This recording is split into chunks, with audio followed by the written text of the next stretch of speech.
Hello and welcome to another Overlord lore video, and today we are finally going to take a look at how the theocracy reacted to the destruction of the Kingdom of Ainz in the 15th volume of Overlord. So everything I'm mentioning and telling you now here contains spoilers for Overlord's hopefully soon to come 5th season. But before we start to take a deeper dive into the lore, let me thank my Patreons for supporting this channel, as well as all users of the YouTube thanks function for making one-time donations. Also check out my newest video about evil villains that need to grow a spine. And with that said, let's finally start with the theocracy's reaction. Or rather, the reaction of the theocracy's highest council. Because the government body of the theocracy is made up of the 6 cardinals, the Pontifex Maximus, as well as the military and other branches of the government, and they are all working together for the greater good of humanity. And since the theocracy is, well, a theocracy, they don't get paid for the services and for the rulership they provide. This is done in order to avoid any kind of corruption, and before the meeting can even start, all of them will have to clean the room with their own hands, thus showing that they are willing to work themselves for the greater good of humanity, and in order to show their submissiveness to their respective deities. But still, since the council is rather small, and positions once attained are held for life, the council members have a rather familiar atmosphere with one another, where a couple of jokes and a bit of light-hearted banter can be enjoyed on one occasion or the other.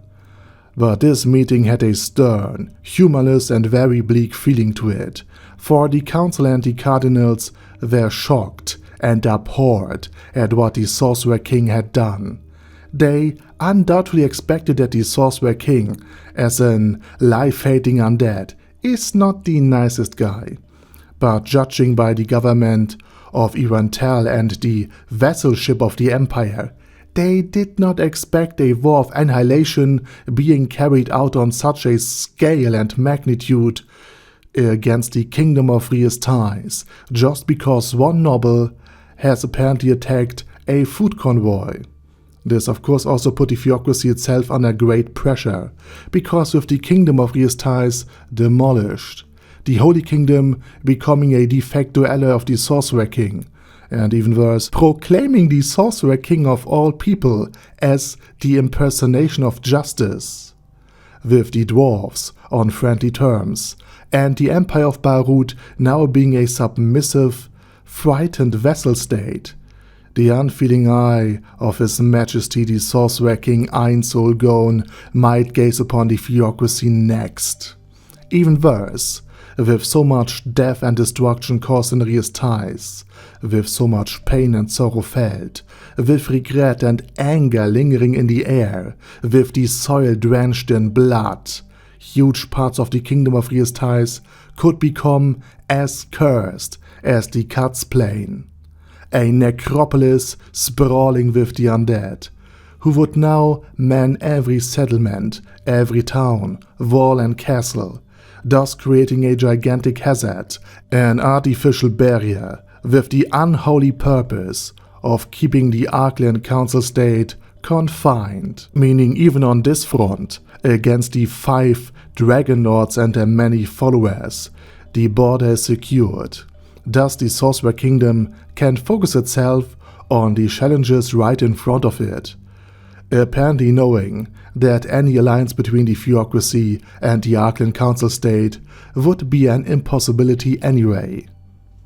And aside from the theocracy, there is one other nation that has drawn or rather earned the gaze of the Sorcerer Kingdom, the Dragon Kingdom, which now that it has acknowledged and supported the Sorcerer Kingdom's various claims and invasion reasons, received aid in its fight against the Beastman invasion from this undead realm. However, in order to prevent the ever-growing influence of Ainz from spreading completely to the Dragon Kingdom, the Council of the Theocracy will send the recently rescued adventurers into the kingdom as well, in order to aid the beleaguered Dragon Kingdom and persuade Draudilon Auriculus, the queen of this state, to not join the Sorcerer King completely. But on the other hand, given their strength and the recent annihilation of Rhea's ties, some, should we call them wise men, made the suggestion that perhaps it is time for the Theocracy to submit meekly to the Sorcerer Kingdom, even if this is just done in order to avoid destruction, and only in order for the Theocracy to organize an insurgency from within the Sorcerer Kingdom's very heart.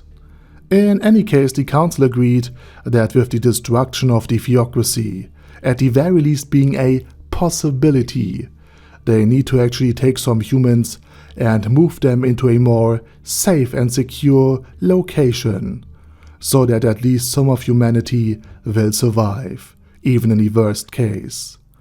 So it was a very bleak future that the cardinals, the military advisors, and the pontifex had to come to terms with. And after letting all of this sink in, the Theocracy focused their attention on a more immediate problem. The damnable Elf King was still alive, and as long as the Theocracy has to focus at the thorn on their side, they would have an even greater problem should the Sorcerer King decide to attack the Theocracy next. Hence why the Elf King must die. So that's pretty much it, and you can really see how frightened the Theocracy was after seeing how powerful Ainz Ooal Gown and his undead armies can be. And with that said, I say thank you very much for watching, and special thanks to Arder Daddy Arder, Bad Guy Ye, Bad Burrito 316, Beezer, Ben C, Brandon D, Chrissy, Crowley 0221, Sia, Crystal Prime, Dead Slime, Death is Mercy, Deathless Dragonlord, Demon Xenomorph 1987, Devin Downen, Ding Dong, Duckwagon, Dunkler Krieger, Dystopia, Dystopia II, Enigmatic Unicorn, Feral Shivan, Guy with That Head, Hector Marino, Hoss, Huster, Jacob G, Jana B, Jason, J. Morris, Chromius, Kyle R, Lee K. Long, Legendarius, Lelouch Britannia Wiffy Mustache, Lexus Fox, Lord Nishikian Rai, Lord Touch Me, Love Razor, Merovec, Mr. Shoes, Mr. Tweaker, Michael R, Michael Y, Nope, Oh Hell No, Normal Toad, O'Kill, Overlord General Gasper, Paddy Pantum, Personage, Primus 11, Rhinomir, Cune Karakos P, Shagox's Daddy, Shadow Lightning Wolf, Shrine Keeper, Super Tier Magic Batista Bomb, Supreme Cheese, Staris, Ted, Texas Deer, The Orc Warboss, Rak Ed Smashar, T.E. Wang, Vash Hawkeye, Vegito 27, Venture Fanatic, Wilhelm, Xenukai, and Zonagon. Thanks guys. Anyway, have a nice day, and I hope to see you all again soon on my next video.